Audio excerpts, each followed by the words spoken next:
사순절 세 번째 목요일. 하나님께 붙들려. 내 평생의 선하심과 인자하심이 반드시 나를 따르리니 내가 여호와의 집에 영원히 살리로다. 시편 23편 6절 말씀. 안녕하세요, 여러분. 오늘은 사순절 세 번째 목요일 아침입니다. 벌써 2주가 지났네요. 잘 따라오고 계시나요? 조금 더 힘을 내서 부활의 소망까지, 그 시점까지 같이 나아갈 수 있기를 바랍니다. 오늘은 책의 소제목 하나님께 붙들려라는 말씀을 가지고 나누려고 합니다. 인간이 다른 인간을 강하게 붙들고 있다는 것은 그 관계에 엄청난 위기를 초래하기도 합니다. 사랑이라고 믿었던 그것이 집착이 되고 집착이 폭력으로 변하기도 합니다. 그 원인을 살펴보면 붙드는 것, 또 반대로 표현하면 끊을 수 없는 것의 이유가 그 상대방으로부터 무엇인가를 끊임없이 제공받기 때문에 그렇습니다. 그것이 물질적인 것이든 정신적인 것이든 간에 끊지 못하는 것은 그 대상으로부터 공급받는 그 무엇을 포기할 수 없기 때문이기도 합니다. 하지만 하나님이 우리를 끊지 못하는 것은 정반대의 것입니다. 그분은 우리로부터 무엇을 얻기 위해서가 아니라 우리에게 끊임없이 무엇을 주기 위해 우리를 붙들고 계십니다. 우리의 집착은 이기적이나 하나님의 붙드심은 이타적인 것입니다. 여기 한 가지 아이러니가 있는데 이기와 이타가 만나면 자석의 다른 극처럼 찰싹 붙을 수 있을 것만 같은데 인간과 하나님은 서로 다른 극을 가지고 있으면서도 서로 붙기가 쉽지 않습니다. 왜 그럴까요? 그것은 주고자 하는 것과 얻고자 하는 것이 다르기 때문에 그렇습니다. 그렇기 때문에 인간은 하나님께 집착하지 않습니다. 그렇기 때문에 하나님의 붙드심이 종종 인간에 의해 거절당합니다. 책을 좀 읽어볼까요? 선하심과 인자하심이 나를 따르리니 하나님의 인자하심이 우리를 뒤따르고 쫓으며 붙잡고 지탱합니다. 따르다라는 동사는 강력한 능동태의 표현입니다. 하나님의 강력한 사랑이 우리를 쫓습니다. 그러나 우리는 그 사랑으로부터 달아납니다. 우리는 회피하려고 합니다. 우리는 하나님의 선하심을 두려워합니다. 왜냐하면 하나님의 선하심이 우리를 따를 때 우리는 더 이상 스스로를 마음대로 통제할 수 없기 때문입니다.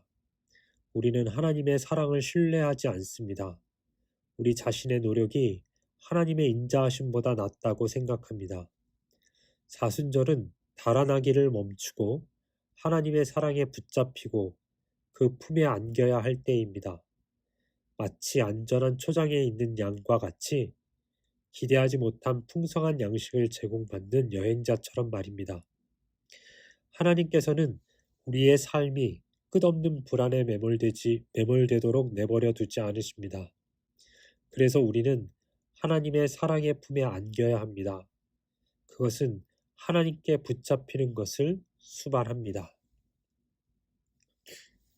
그러하기에 여러분, 우리는 우리를 붙드시는 하나님을 붙드는 방법을 배워야 하고 또 훈련해야 합니다. 그것은 우리의 태도의 변화를 요구하는데 나의 욕구와 하나님의 선물의 간극을 조절하는 훈련입니다. 무엇보다도 하나님이 무엇을 원하시는가를, 무엇을 우리에게 주시기 원하시는가를 살피는 훈련을 해야 합니다. 어떻게 그것을 할 수 있을까요? 그것은 말씀을 진지하게 대하는 것으로부터 시작합니다.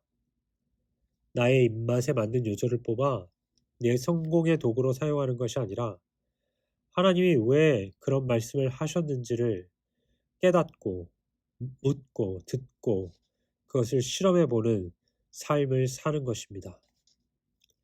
조금 더 책을 읽어 내려가겠습니다. 내가 여호와의 집에 영원히 거하리로다. 다시 말하면 내 온 생애 동안 하나님의 집에 거하리라는 뜻입니다. 우리의 삶에 교회가 차지하는 비중이 매우 클지 모릅니다. 하나님과 깊은 교제 가운데 살지도 모릅니다. 하나님의 생명으로부터 떠나지 않을지도 모릅니다. 우리는 본디 하나님께로부터 동떨어진 삶을 살고 싶은 열망을 가지고 있지 않기 때문입니다. 왜 우리가 떠나기를 바라겠습니까? 결론이 달콤하고 현실적이지 않다고 생각할지도 모르겠습니다.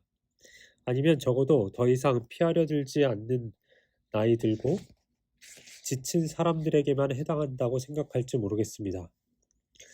그러나 그 반대입니다. 우리가 반드시 있어야 할 자리로 내려올 때에 여호와의 집에 영원히 거하겠다는 결론은 성숙한 삶에 대한 성찰입니다. 우리가 너무나 잘 알고 있는 시편 23편의 마지막 문장은 삶의 참된 기쁨과 목적은 하나님을 사랑하고 하나님께 사랑을 받으며 혼자가 아니라 하나님과의 교제 가운데 있음을 말합니다.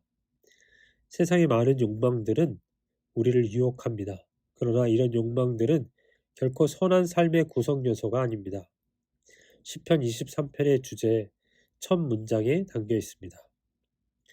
양은 목자를 신뢰하고 그 외에 아무것도 바라지 않습니다.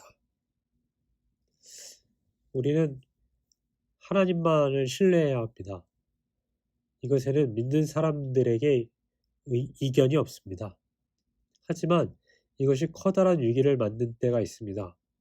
그것이 바로 고난 가운데에 있을 때입니다. 내가 예상하지 않는 고난과 역경을 만나면 하나님을 신뢰해야 함을 자동으로 잊어버립니다. 그리고 이내 다른 신을 찾습니다.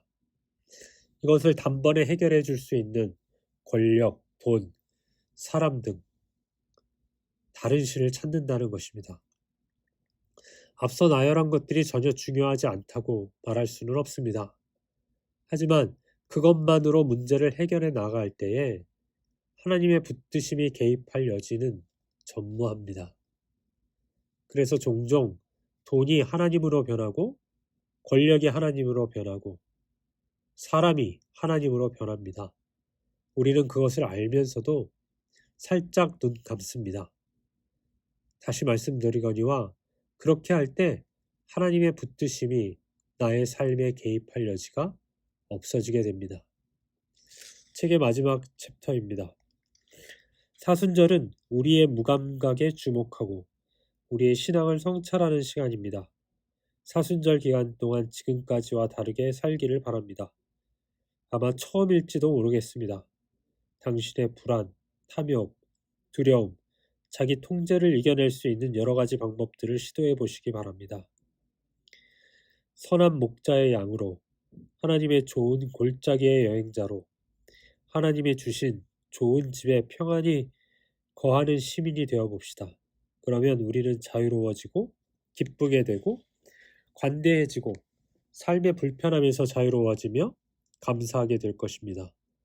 오직 하나님의 임재를 갈망합시다. 그러면 우리는 결코 중요하지 않은 모든 거칠의 욕망에 예전과 같이 유혹되지 않을 것입니다. 우리가 하나님을 온전히 신뢰하고 그분의 붙드심을 기꺼이 받아들이는 삶을 사는 것에 대한 증거가 있습니다. 그것은 우리의 소원을 이루어서가 아니고 우리의 질병이 나음을 입어서가 아니고 자녀의 성공이 보장되어서가 아니고 배우자의 출세도 해외여행도 아파트 당첨도 아닙니다. 그 증거는 우리가 자유로워지고 기쁘게 되고 관대해지고 삶의 불편함에서 마음을 빼앗기지 않게 되고 늘 감사의 이유를 찾고 사는가에 달려 있습니다.